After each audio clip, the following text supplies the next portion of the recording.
السلام علیکم ورحمۃ اللہ. لا حول ولا قوة الا باللہ. یا حی یا قیوم برحمتک استغیث.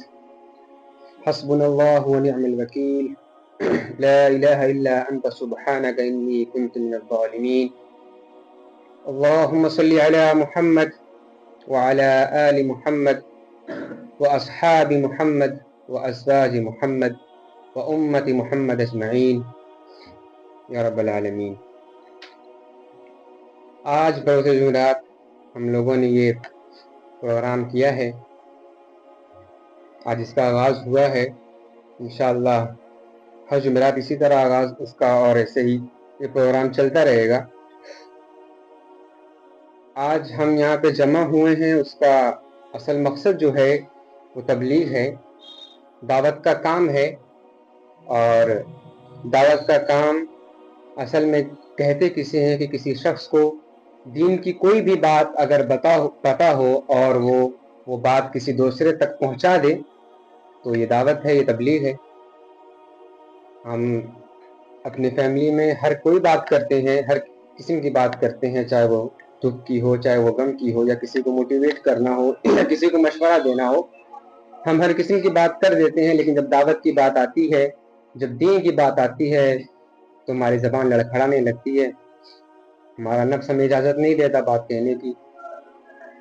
تو بس یہی سب چیزوں کو سیکھنا ہے اور سکھانا ہے، اسی لیے ہم یہاں جمع ہوئے ہیں. اور انسان جب کوئی کام کرتا ہے تو سب سے پہلے اپنے آپ کو موٹیویٹ کرتا ہے. کوئی بھی کام کرتا ہے تو دیکھتا ہے کہ اس سے پہلے کس شخص نے یہ کام کیا ہے، اس کے زندگی میں کیا کیا ہوا ہے، کتنی کتنی پریشانیاں آئی ہیں، کیا کیا وہ جھیلا ہے، کیا کیا قربانیاں اس نے دی ہیں. اب دین کا کام ہے، تبلیغ کا کام ہے، تو ہم اگر دیکھیں گے پریشانیوں کو اور اپنے آپ کو موٹیویٹ کرنے کی کوشش کریں گے تو ہم اصحاب کی طرف جاتے ہیں، صحابی رسول کی طرف جاتے ہیں، صحابی رسول کو دیکھتے ہیں، ان کی قربانیوں کو دیکھتے ہیں، ان کی پریشانیوں کو دیکھتے ہیں، ان کی برداشت کرنے کی صلاحیت کو دیکھتے ہیں. ہم کو معلوم ہے جب حضور صلی اللہ علیہ وسلم کو دعوت ملی، حضور صلی اللہ علیہ وسلم کو جب نبوت ملی، جب حضور صلی اللہ علیہ وسلم نے اپنی دعوت لوگوں تک پہنچائی تو جو سردار تھے وہ تو اپنی اکڑ میں تھے.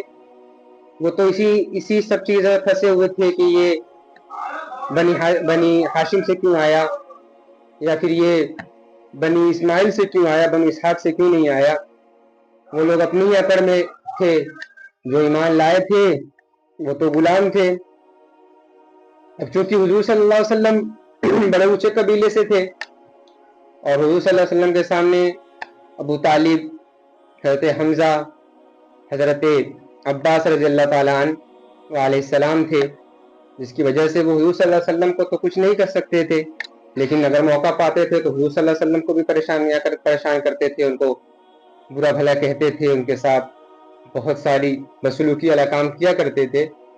لیکن جب حضور صلی اللہ علیہ وسلم نے اپنے دین کی دعوت دی تو سب سے پہلے جو حضور صلی اللہ علیہ وسلم کے ساتھی بنے وہ مکہ کے چند غلام تھے، اور وہ انہی لوگوں کے غلام تھے جو وہاں کے سردار تھے، جو کہ اکڑے ہوئے تھے.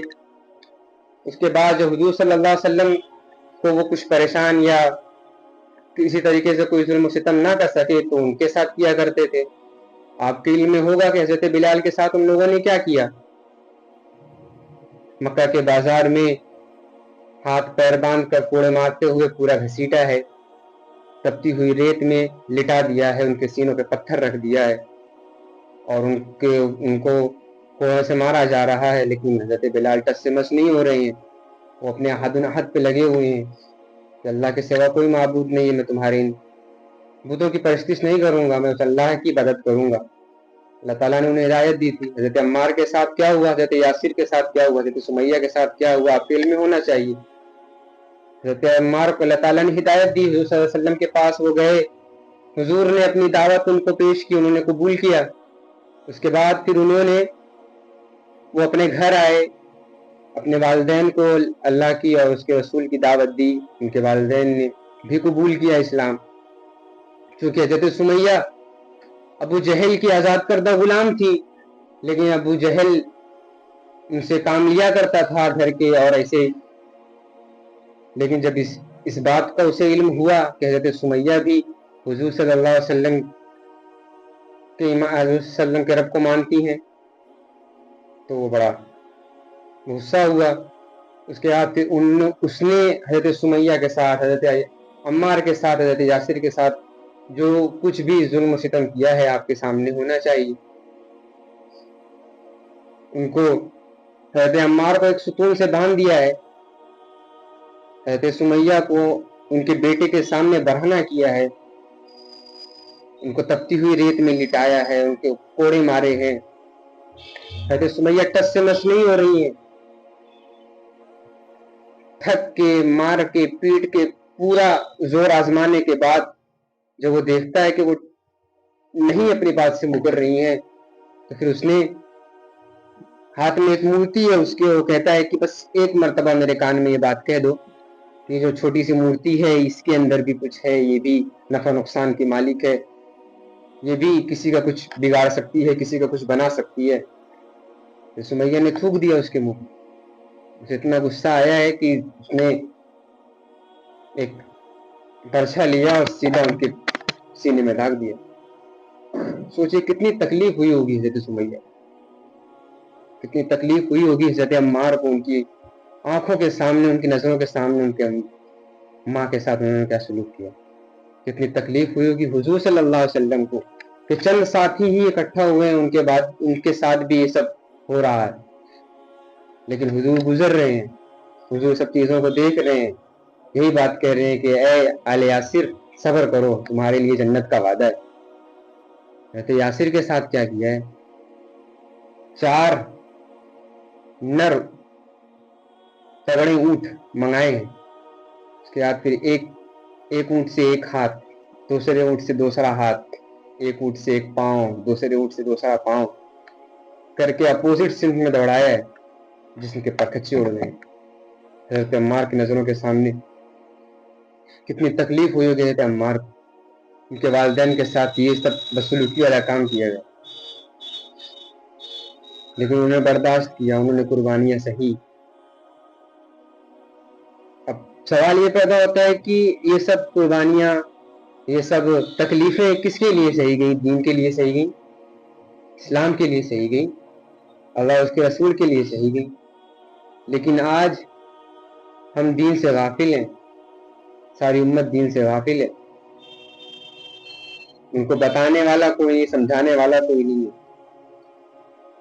اپنی فیملی میں ہر کوئی بات تو کر دیتے ہیں, بڑی سے بڑی باتیں کر دیتے ہیں, لیکن یہ چھوٹی سی باتیں جب دین کے معاملے میں آتا ہے تو ہماری زبان لڑکھڑانے لگتی ہے, ہمارے پیر کھپنے لگتے ہیں, ہمارا نفس اجازت نہیں دیتا.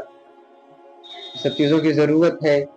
ہر شخص کو جاننا چاہیے کہ یہ دین جو ہمارے ہاتھ میں آ گیا ہے یہ اتنی آسانی سے نہیں آتا. بڑے اصحاب نے قربانیاں دی ہیں اس دین کے چکر میں. یہ دین بہت قیمتی ہے, اس کو سمجھنے کی ضرورت ہے, تاریخ کو پڑھنے کی ضرورت ہے, قرآن حدیث کو سمجھنے کی اور پڑھنے کی ضرورت ہے. تو اسی لیے یہ مجمع لگا ہے, اور انشاءاللہ آئندہ ایسی باتیں ہوتے رہیں گی, اور اسی طریقے سے تبلیغ بھی ہوتی رہے گی. ہم یہاں پہ سیکھنے کے لیے آئے ہیں. اب ظاہر بات ہم اپنے ساتھیوں کے سامنے یہ سب باتیں نہیں بول سکتے, کیونکہ ہمارا نفس اجازت نہیں دیتا, اور سب باتیں تو بول دیتے ہیں. تو انہی سب باتوں کو سیکھنا ہے, یہاں پر کھڑے ہو کر کے بولنا ہے. یہاں پر اگر ہم بول لیں گے تو اور لوگوں کے سامنے بھی بول لیں گے, پوری دنیا کے سامنے بول لیں گے. تو اسی لیے پروگرام کیا گیا ہے. یہیں پہ میں اپنی بات ختم کرتا ہوں. وآخر دعوانا الحمدللہ رب العالمین.